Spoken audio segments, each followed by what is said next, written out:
In your health news, hand, foot, and mouth disease is on the rise in the U.S. In fact, the American Academy of Pediatrics says they are seeing an uptick in cases among young children more than any other summer. So what can you do to keep your child safe? As we enter back to school season, here's our Shayna Ferreira.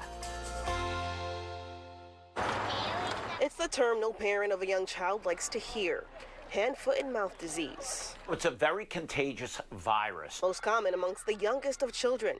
Dr. Mike Sirigliano explains. It can go on for a couple of days before you start to develop a rash on your hands, the bottom of your feet, and in your mouth with these painful ulcers. And so that's why they call it hand, foot, and mouth disease. The American Academy of Pediatrics says hand, foot, and mouth disease cases are on the rise. Parents should take heed to the warning. Usually self-limited. However, there are some people that can get very, very sick and need to be hospitalized. Now, I think that just like anything else on the planet, this virus is just trying to eke out a living, and so it spreads. One of the keys here, according to health experts, is good hand hygiene for both you and your child.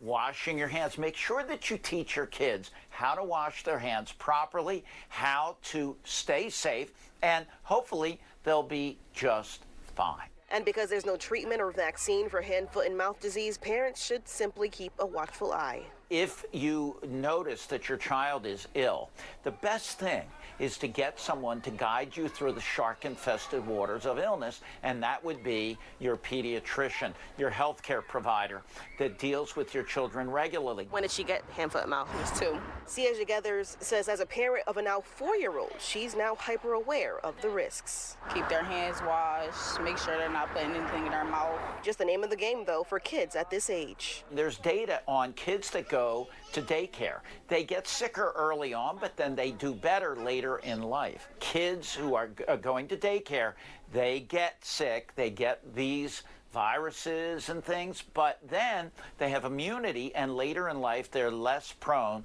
to get sick. In University City, Shayna Ferreira, Fox 29 News.